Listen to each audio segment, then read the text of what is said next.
भगवान की दी हुई सामर्थ्य से ही मनुष्य जो है कर्मयोगी बनता है। अब वास्तव में देखा जाए तो कोई भी कर्महीन बनना नहीं चाहता, अगर उसके दिल से पूछो तो। उसकी अपनी ग्रह स्थितियाँ ऐसी होती हैं, कुछ परिस्थितियाँ ऐसी होती हैं कि वो आलसी बनता जाता है, मतलब थोड़ा सा वो गिरा तो फिर गिरते ही जाता है। तो जब अगर उनकी कृपा है तो हम कर्मयोगी बन जाते हैं। हाँ। उनकी कृपा होनी चाहिए, तो इसलिए हमें क्या करना है, उनकी शरण में जाना है। तो जब हम उनकी शरण में रहेंगे तो उनकी कृपा हमको प्राप्त होगी ही। उनके दिए हुए ज्ञान से ही मनुष्य जो है ज्ञान योगी बनता है। कर्म योगी भी उनकी कृपा से बनते हैं और ज्ञान योगी भी हम उनकी कृपा से ही बनते। बिना उनकी कृपा, बिनु हरि कृपा न होई सो गावहीं वेद पुराण। वेद पुराण भी कहते हैं कि बिना उनकी कृपा के कुछ भी नहीं होता। और उनके दिए हुए प्रेम से ही मनुष्य में जो है भक्ति योग होता है ना। भक्ति कब चलती, जब हृदय से आवाज आए कि अरे आज प्रभु की आरती करें, आज उनको भोग लगाएं। बिना भोग लगाए मन मचल रहा है कि नहीं भी बिना भोग लगाए हम कैसे खा लें। तो ये प्यार जो है अपने प्रति वो भगवान ही देंगे, तभी हमारे अंदर भक्ति पैदा होगी। तो मनुष्य में जो भी विलक्षणता या विशेषता देखने में आती है वो सब की सब क्या है, हमको उन्हीं की दी हुई है, उन्हीं की देन है। सब कुछ दे कर भी वे अपने को कभी प्रकट नहीं करते कि मैंने ये दिया, मैंने वो दिया, ऐसा नहीं करते। यही उनका स्वभाव है। अब बहुत से लोगों में तो गृह युद्ध इसलिए भी चिढ़ जाता है कि जरा जरा सी बात में कहेंगे हमने तो ये किया था, हमने तो वो किया था। तो परिवार वाले ये कर करके भी थोड़ा परिवार में दूरी बढ़ा लेते हैं। जो बड़े बुजुर्ग थे कभी करके कभी कहते ही नहीं थे कि हमने किया ठीक है, ये हमारा कर्तव्य, हमने कर लिया। इसमें बताना क्या और कहना क्या। तो प्रभु जो है सब कुछ कर रहे हैं, सारी दुनिया चला रहे हैं, लेकिन मूक, किसी से कुछ नहीं कह रहे कि मैंने तेरे लिए किया, और सावधान है।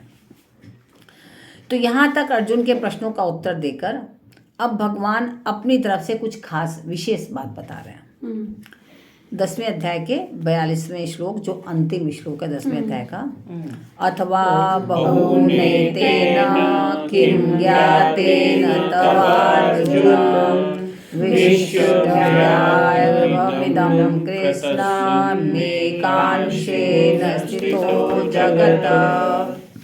भगवान कह रहे बहुनैतेन किं ज्ञातेन तवार्जुन, कि मैं घोड़ों की लगाम और चाबुक पकड़े तेरे सामने बैठा हुआ हूँ। भगवान तो रथ पे बैठे हुए हैं ना, और ये प्रश्न कर रहे हैं कि तुम्हें इस प्रकार बहुत जानने की क्या आवश्यकता है। मैं तो तुम्हारे सामने बैठे हुए हूँ ना, तो तुम्हें इतना जानने की, अपनी विभूति के बारे में बताओ, ये बताओ क्या जरूरत है। मेरे इस शरीर के किसी एक अंश में अनंत कोटि ब्रह्मांड, किसी एक अंश में अनंत कोटि ब्रह्मांड, महासर्ग और महाप्रलय दोनों अवस्थाओं में मेरे अंदर स्थित है। बाहर नहीं है, सब मेरे अंदर ही स्थित है ना। उन सब को लेकर मैं तेरे सामने बैठा हूँ। सोचो, अनंत कोटि ब्रह्मांड को लेकर के अपने अंदर शांत भाव से कितने नर रूप में बैठे हुए हैं। नर रूप हरि, और तेरी आज्ञा का पालन कर रहा हूँ। अब आप सोचो कि जिनके अंदर पूरा ब्रह्मांड है, महासर्ग है, महाप्रलय है, वो हमारे सामने बैठे हुए हैं और आज्ञा का पालन कर रहे हैं, अर्जुन के सम्मुख बैठे हुए हैं। इसलिए जब मैं तेरे सामने हूँ तब तेरे लिए बहुत सी बातें जानने की कोई आवश्यकता नहीं है। तू शांत रहे, जो मैं जितना बता रहा हूँ बस उतना ही समझ, इससे ज़्यादा कोई आवश्यकता ही नहीं है।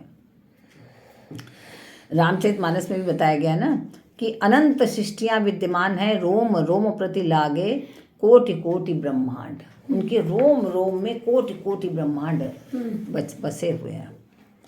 विशिष्टव्याहमिदं कृष्ण, मैं इस संपूर्ण जगत को एक अंश से व्याप्त करके स्थित हूँ।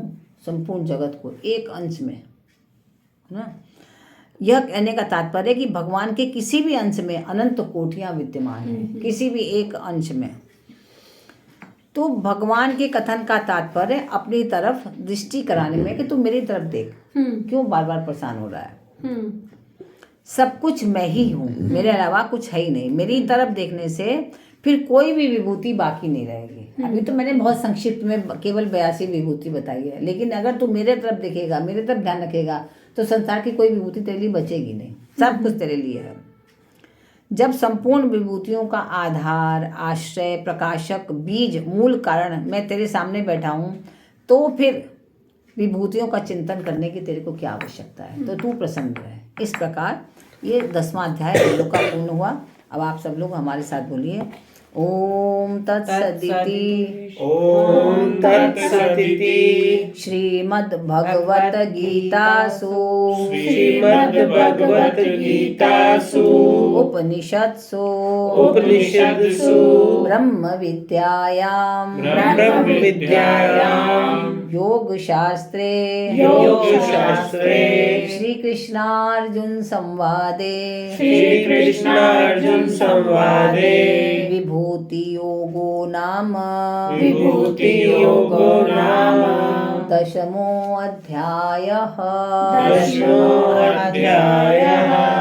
जय श्री कृष्ण। जय श्री